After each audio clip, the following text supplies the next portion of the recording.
This is day 2 of working with Pistol, a 23-year-old gelding, and he's been sitting for about 16 years. So here, once again, I'm just walking him around, making sure he's okay, and trying to get him out of that habit of just standing and not walking. So I will keep pressure until he will give, and then I will release the pressure when he gives.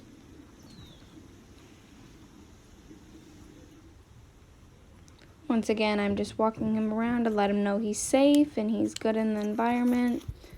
Here I'm yielding him just to get his head working and moving his feet. And then I will do it on the other side again because we don't want him to learn that it's just on one side. Here I'm trying to see if he knows how to lunge, but he obviously doesn't. So in the previous days to come, we will try to get him to lunge and learn him to lunge. But I was trying to keep pressure on his shoulder just to keep him out. But he was a little hard to stay out, so hopefully he will get better in the next days.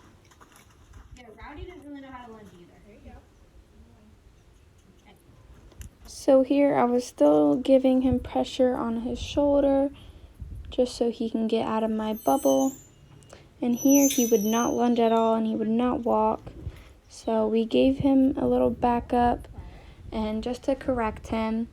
And after Allison giving me some advice on how to get a horse that doesn't know how to lunge, we were able to get him out a little bit, but hopefully we see more progression in the next few days.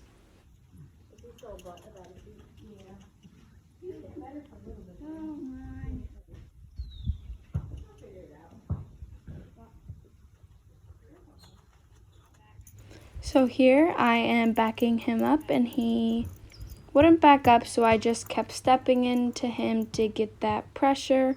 And once he gave and was backing up, I backed off of that pressure and I was giving him positive reactions like petting him and telling him that he did good and all that. Once again, I just kept giving him pressure just so he knows. And here he wanted to walk up to me, so I backed him up to correct him and told him he cannot be in my bubble.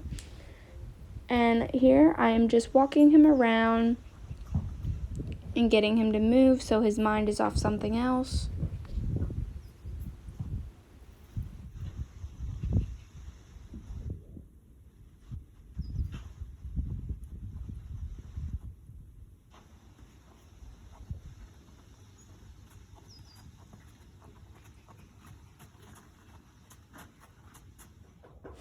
So here I'm using a pitchfork as a desensitizing tool. I did not touch the horse with it.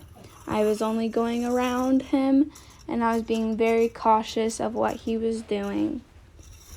So here I'm just making sure that he's okay with it going under him and let him being around him and him having loud noises around him. That is day 2 of working with Pistol. Tune in on YouTube for our next days of working with him.